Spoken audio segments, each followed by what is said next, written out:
Bonjour à toutes et à tous pour cette 13e leçon de langue des signes. Aujourd'hui, nous allons travailler ensemble sur un texte.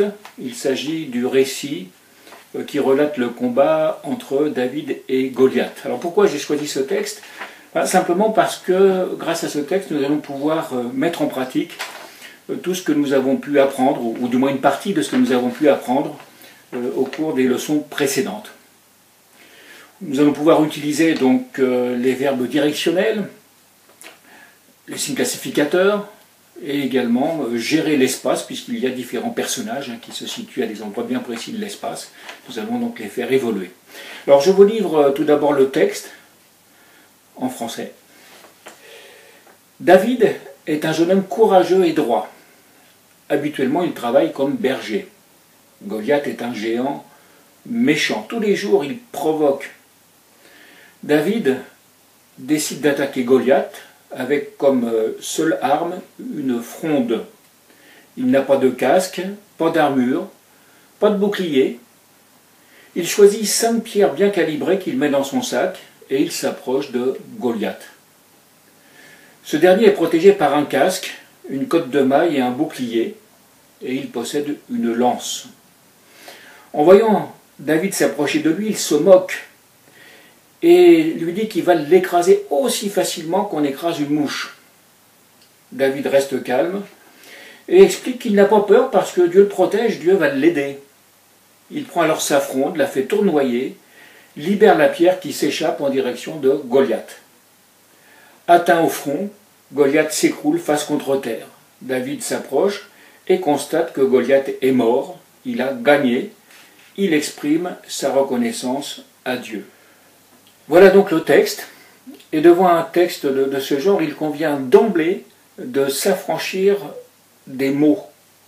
Retenir simplement, non pas les mots, mais le récit en lui-même, qu'on va essayer de mettre directement en scène, en image.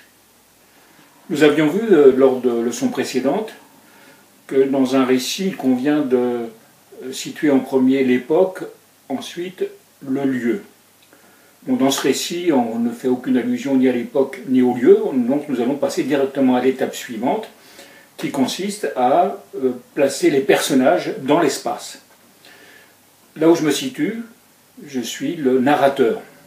Donc je vous regarde, je suis le narrateur. Je vais situer à ma gauche David, que je vais symboliser par ce signe classificateur, cet index levé qui indique une personne ou quelque chose qui se tient debout. Et en l'occurrence, là, il s'agit de David. Je vais attribuer à David un nom, un surnom, celui-ci. David est connu pour bien manier la fronde, donc quand je signerai David, je vais labialiser David, mais je ferai ce signe. À ma droite, le géant Goliath. C'est un géant, donc, que je vais symboliser par ce signe classificateur pour mettre en opposition avec David qui est de taille normale.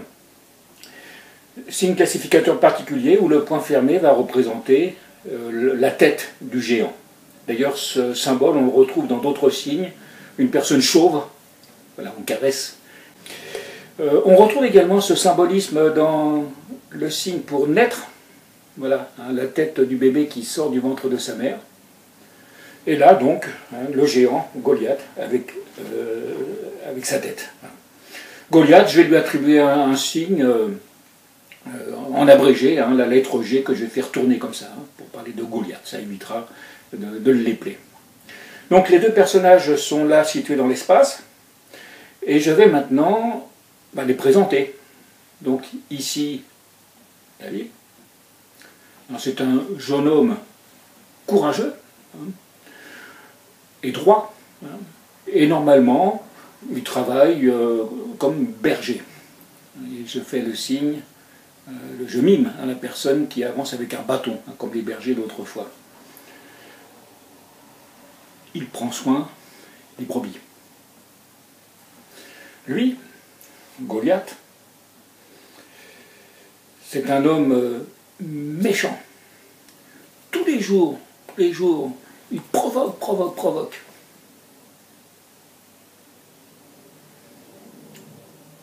David décide d'attaquer Goliath. Il n'a pas de casque, il n'a pas d'armure,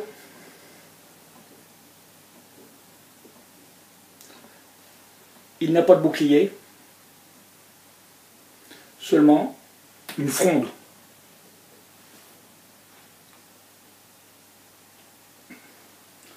David cherche des pierres, trouve, lui met dans son sac, cherche, trouve,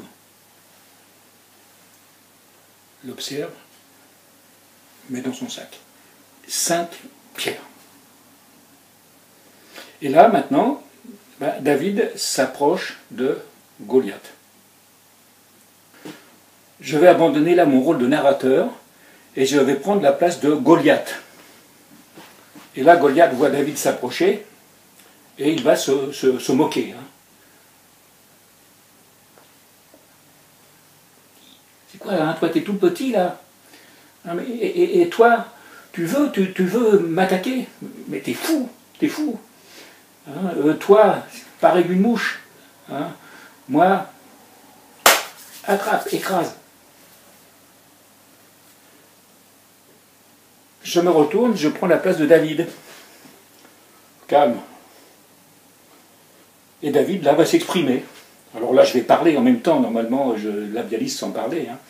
David va s'exprimer. Moi, pas peur, hein, parce que Dieu me protège. Et là, je fais un signe directionnel, un verbe directionnel. Hein, la protection vient d'en haut, Dieu me protège. Et Dieu va m'aider. Et là, je vais passer à l'action. Je vais attraper ma fronde.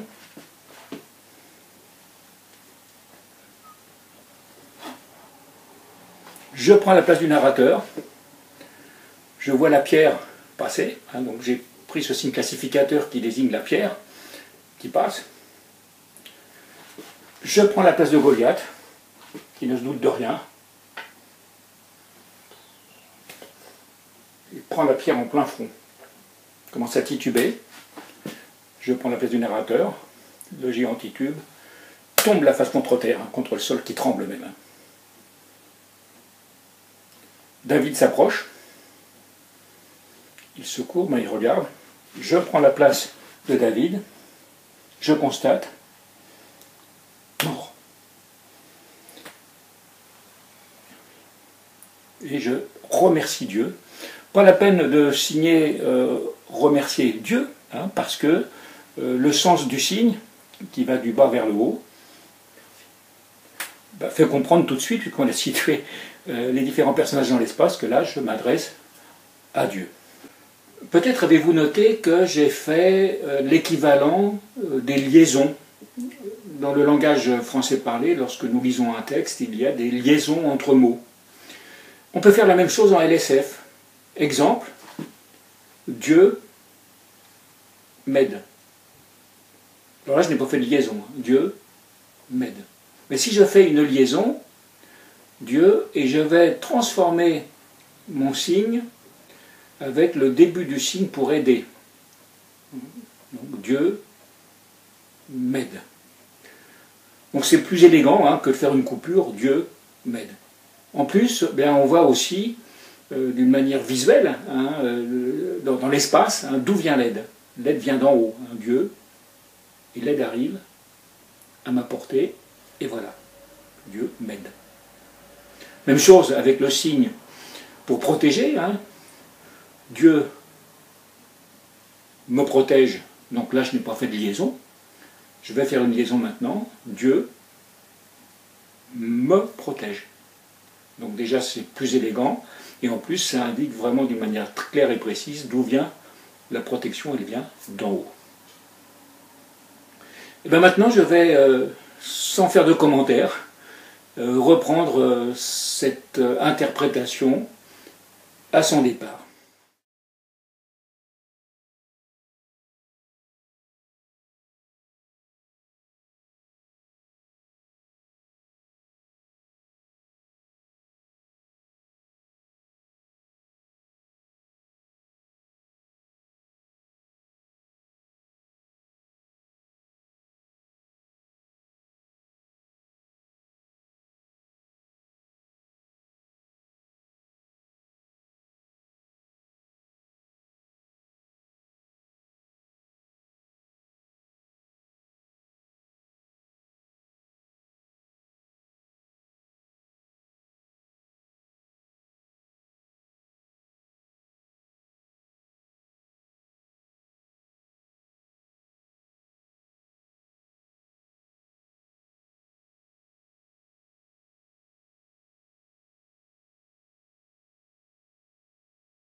Et bien voilà, hein, c'est fini. Bon, c'est une interprétation personnelle, hein, d'autres peuvent très bien faire des interprétations différentes, hein, qui sont tout aussi bien, voire même meilleures. Hein. Mais voilà, c'était un exemple pour montrer comment, à partir d'un texte en français, on va pouvoir interpréter en LSF et non pas en français signé. Surtout éviter de tomber dans le piège de faire du français signé. C'est fini pour aujourd'hui, je vous remercie de m'avoir suivi. Et puis, bien, nous allons nous retrouver pour une prochaine leçon hein, dans les jours qui viennent. Au revoir.